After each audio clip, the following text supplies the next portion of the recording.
Buongiorno a tutti e bentornati a Liberamente, variazioni e scorribande qui su Radio Libertà. Allora, domani New York potrebbe svegliarsi con un sindaco musulmano. Sì, oggi, come saprete, c'è il voto per eleggere il sindaco di New York. Il favorito, secondo alcuni, lo strafavorito, è il candidato ufficiale democratico che ha vinto le primarie appunto del partito, Zoran Mamdani, che se la dovrà vedere con l'ex governatore Andrew Cuomo, che ha perso le primarie ma si è candidato lo stesso come indipendente perché, come dire, non si riconosce esattamente nell'agenda radicale e socialista di Mamdani, e poi il repubblicano che sembra assai staccato nei sondaggi, Curtis Sliwa, tanto che Trump oggi ha dichiarato che un cattivo democratico è sempre meglio di un comunista, alludendo al fatto che Cuomo potrebbe essere il male minore possibile. Mamdani è, infatti, non sappiamo se si riconosca nella parola comunista, sicuramente per i canoni della politica americana.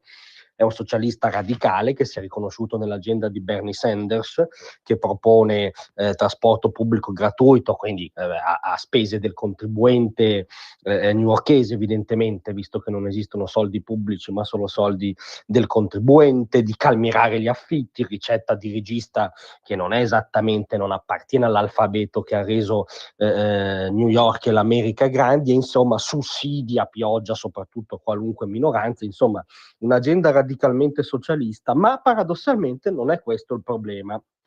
Il problema è sull'altra questione, è sulla questione islamica, non per la religione personale di Mamdani, che può ovviamente tanto più in America professare il culto che crede. Il punto è quale tipo di Islam, quale tipo di linguaggio ha usato o non ha usato Mamdani, in che posizioni si è riconosciuto. Beh, alcuni indicatori li abbiamo. Anzitutto, qualche settimana fa, ha fatto assai scalpore il suo rifiuto di condannare lo slogan Globalize the Intifada, globalizza l'intifada, sostenendo che l'intifada significa semplicemente resistenza. Riconosciamo un'area di famiglia, no? Il verbo anche propalno strano che straparla di resistenza quando, per esempio, parla delle imprese delle canaglie di Hamas, e addirittura associando l'intifada alla rivolta del ghetto di Varsavia, con anche un palese sfregio, diciamo, della storia, della memoria, della cultura ebraica. È interessante però quel suo rifiuto, cioè non se l'è sentita di condannare la parola d'ordine globalizza l'intifada, che poi vuol dire, cioè intifada non è una questione accademica o da salotti o da galleria di Manhattan, consiste nell'aggressione sistematica dei civili coi coltelli o con gli attentati, aggrediti in quanto ebrei in nome della rivoluzione islamica islamista. Questa è l'intifada quando è andata in scena in Medio Oriente. Mamdani non si è sentito di condannare tutto questo. Non solo, ma uno degli ultimi comizi chiave della campagna, molto partecipata sicuramente di Mamdani, lo ha tenuto nella moschea di Masjidat Taqwa, scusate, nel cuore di Brooklyn sostanzialmente, una delle moschee più frequentate di New York, che è guidata e che ha una storia, diciamo, non confortante, ecco, da un punto di vista del tipo di Islam a cui guarda questo candidato.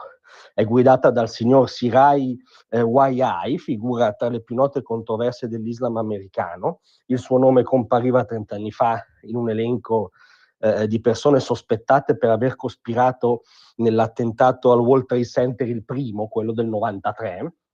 Eh, ehm, lui tra l'altro prese posizione pubblicamente a favore dei protagonisti di quell'attentato, quindi non sappiamo se poi abbia anche, come dire, gioito dell'attentato successivo. In ogni caso ha sempre portato avanti una predicazione fortemente identitaria da un punto di vista della cultura islamica, diciamo, ecco. Per esempio in questo comizio è intervenuto a favore di Mamdani ha detto: riuscite a immaginare cosa succederebbe se 800.000 musulmani decidessero di marciare ogni giorno? Non ve lo dico.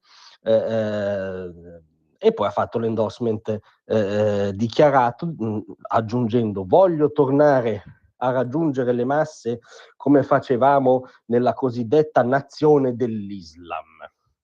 E poi Mamdani è salito sul palco trionfante e ha detto che insomma ci sarà il primo sindaco musulmano di New York. Allora New York è la città, come dire, pleonastico solo ripeterlo, di Ground Zero.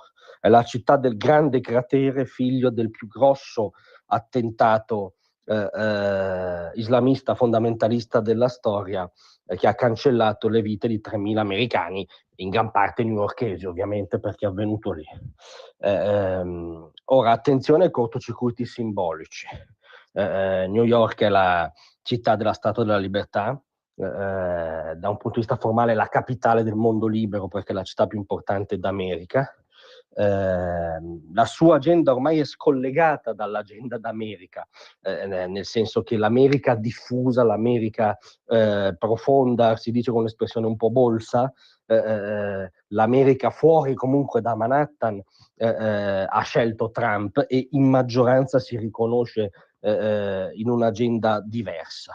Però New York ha un impatto simbolico clamoroso ed è la città dell'11 settembre e rischia di avere un sindaco che non condanna la parola d'ordine dell'intifada e che ha tenuto il suo comizio chiave in una moschea chiacchierata che fa riferimento a figure dell'Islam chiacchierate e in passato anche borderline, molto borderline, vicino a ambienti fondamentalisti, forse anche coinvolti in attentati. Capite che insomma non è il calo degli affitti al confronto un problema, no? I sussidi sono un problema di secondo piano. Il problema è il cortocircuito simbolico con cui da domani potrebbe avere a che fare ogni uomo libero quando gira la testa e guarda verso la città della Statua della Libertà. Grazie a tutti, vi aspetto stasera alle 18.